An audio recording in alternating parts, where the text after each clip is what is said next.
present you a statistic about the NEET in Armenia. So here is the rate of the NEETs. It's was something less till 2010, but after that it rise, and it's kind of hard to say the reasons, because normally it's really hard to measure that kind of statistics, because it's just the numbers. Normally it's kind of a change a bit higher or lower, because it's really hard to say the real number of needs. And for previous year, the needs was 33% of working amount of workers.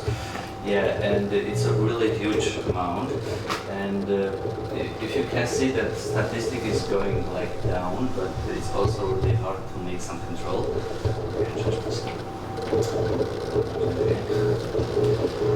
Yeah.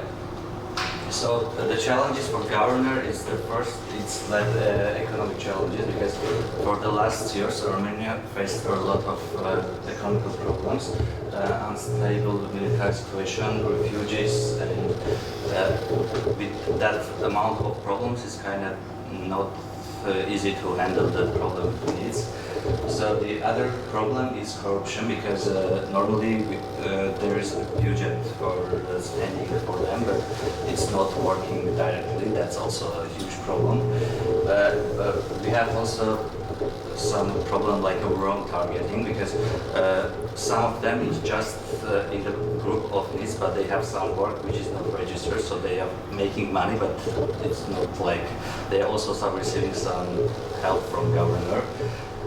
And the also problem is the approach of governors. It's something that they are more giving money than just providing some opportunities for them, just providing some less money, and that's why the person doesn't feel to find a job, because it's money they can use, and so it's also keeping something challenge for governor.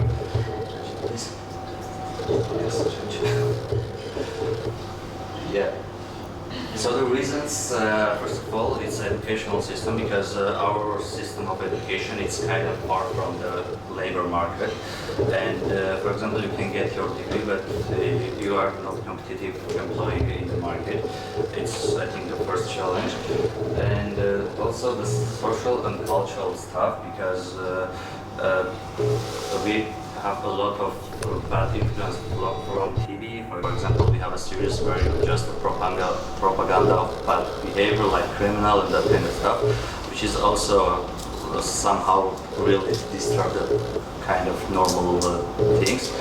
Yeah, and social services, and especially it's social services not working well for the students and for the kids, like, so they cannot go to school for a while, and it's fine. Like, it's also have a huge impact on that, because there is no control of education for students and children like that. Yeah. I want to also introduce you the educational part of inclusive education, because among things we can also see people with disabilities as well. We adopted the law of inclusive education in 2002, and we have got a lot of budget anyway. But currently, for instance, we have no university except the Pedagogical University of Armenia that is providing inclusive education, and is just providing inclusive education for people who have problems with walking.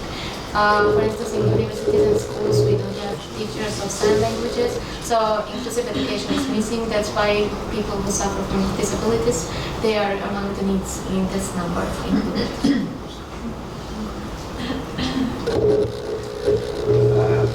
So about the measurement, for this year we have 3 million euros budget for needs, but actually it's just different projects, and the best part of this just giving money, them, not just teaching something or just finding like places for working. And yeah, I think it's a huge money for Armenia, but but I not can say that it's really productive, because it's just part of budget, it should be there. There is no huge control, and yeah, it's just the number of money what is just spending without result, something like that. And so also there is some project which is doing by municipal governors, but it's something they are organizing by themselves, so it's out of control. So it's up to them, like, so they can do if they want or not.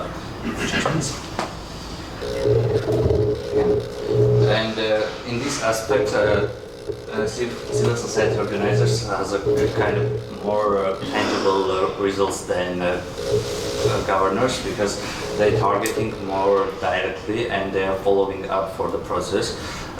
So we have a lot of NGOs who is doing that kind of things, and the most important part that they just following at the end of the process and not giving money. They just finding learning centers and organizing some trainings for them, and also following till the finding job, and also after that they always keep in touch with them.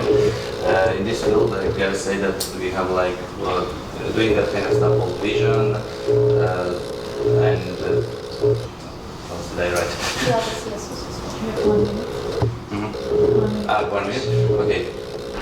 So that they normally organize that kind of labor markets, that kind of when you can go and find a job, and yeah. So also for now we have a lot of organizations which just supporting war veterans who become NEET, and it's beside of just learning some skills, it's also they need some psychological help and support. And in that field, I gotta say that it's kind of more tangible and more productive, because their targeting is much better than governors. Yeah, we want to add something? Yeah, please. Okay, so here is a statistic of net worth among men and women. So you can say that for women it's 41%. It's kind of huge number, but it's come from cultural behavior, because it's also till today it's common that the women don't need to work, especially after getting married. They just stay at home and just baby caring and that kind of stuff. And among the men it's 23%. Yeah. And yeah, it's also some just number, because some of them they have some work, but it's not registered, so they're getting money, they're receiving money like that. Yeah, and this is the statistic. So I think it's all. Something like that.